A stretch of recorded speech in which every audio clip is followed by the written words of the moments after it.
All right, folks, David V. Stewart here. Time for a little mini review of a mobile game, Final Fantasy War of the Visions, Final Fantasy Brave Exvius.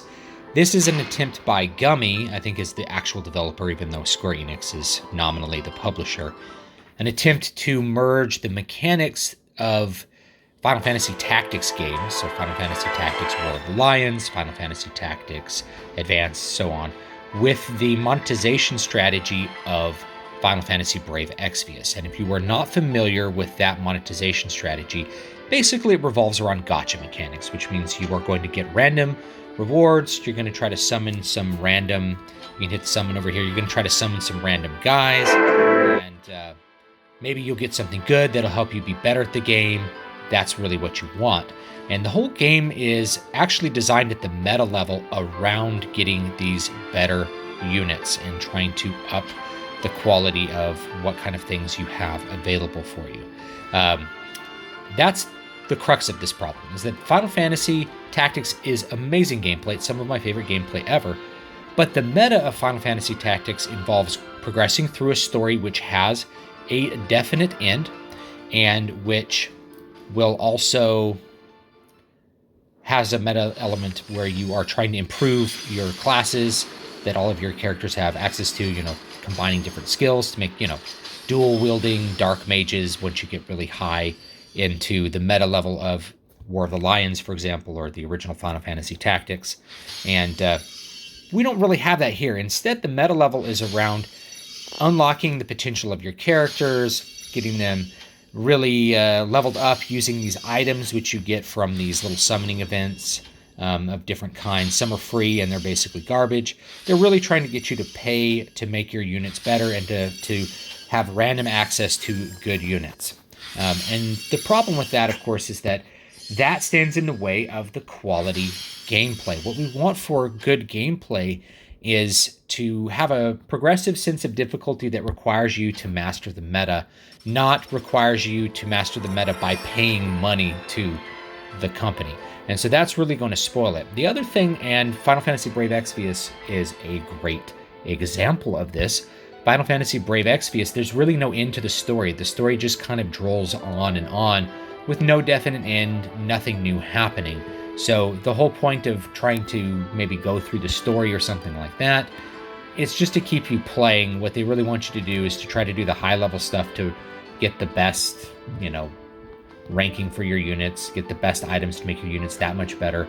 It's a whole treadmill, and that's why these kinds of games are really not that good. Now, what I will point out to all of you, those of you who are, maybe really interested in this kind of game and playing, say, a Final Fantasy Tactics game, is you can actually buy Final Fantasy Tactics, just the War of the Lions version, which originally came out for the PlayStation Portable.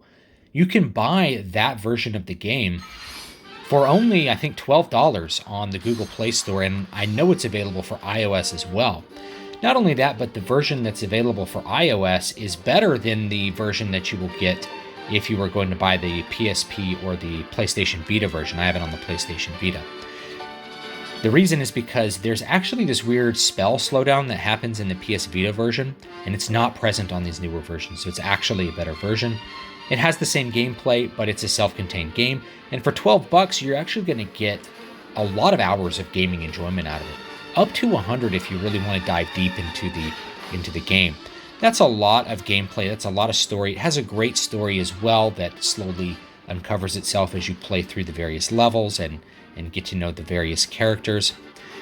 This one, it seems like it has a good story, but there's only a couple chapters out, and the whole point is to get you habitually using this game so that you will pay money, basically, for later versions of the game.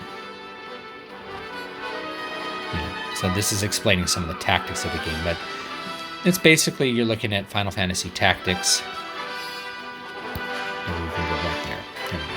And then we can attack over here. So you get the idea of what you're doing here with this game. It's just like Final Fantasy Tactics. The only difference would be that you are going to be moving with your fingers. I think aesthetically, it has a great look to it. I mentioned all the cons. If you want a game that you can just play like when you're using the bathroom, and enjoy the gameplay of Final Fantasy Tactics, I actually think this would be a great game to do that. But I also think it's a game it's probably better to not spend the money on it.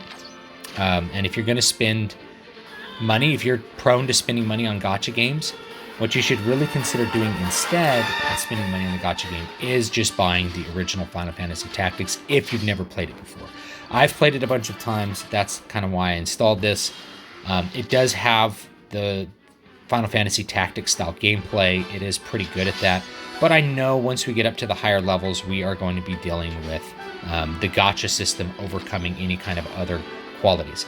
Remember, there are 2 gameplay levels that occur in this game. One is what we were just doing here with the battle. The other one is going to be the meta of developing your units. And they are monetizing the meta of developing the units by gating more difficult content behind having to acquire these random items. It's easier to acquire the random items by paying money rather than by doing it by interacting with the game. You can probably do a lot of it by interacting with the game, like logging in habitually, doing quests or something like that. But it's going to be so much harder once you get up to the higher levels to unlock the potential of your characters, to get them max level. They really have set this up to try to really get that money out of you. This is the way that it worked with Final Fantasy Brave Exvius, which I played, and I can do a separate video on that. And that's what you really got to worry about on this. So my recommendation for this game is, it's a great potty game. If you have to use the bathroom, you can play through a map. And just be content doing that and enjoying the tactics gameplay of it. The tactics gameplay of this, I will say though, is a little bit weak compared to the original, simply because they are not operating on that progressive difficulty scale that most regular all-in-one, buy a game, get the whole game kind of game is set up. Rather, the early levels are quite easy to get you hooked on the game, and then later it becomes a problem. And you're going to want to spend the money to get the better units, the ultra rare, super rare units, and pay out money for that. So that's this. Final Fantasy, Brave Exvius, War of the Visions. This is not a bad game as far as gacha games go, but I don't recommend it compared to the original. If you've never played the original, you'll spend less money and have a better time just playing Final Fantasy Tactics War of the Lions. So thanks so much, guys, and I'll see you next time.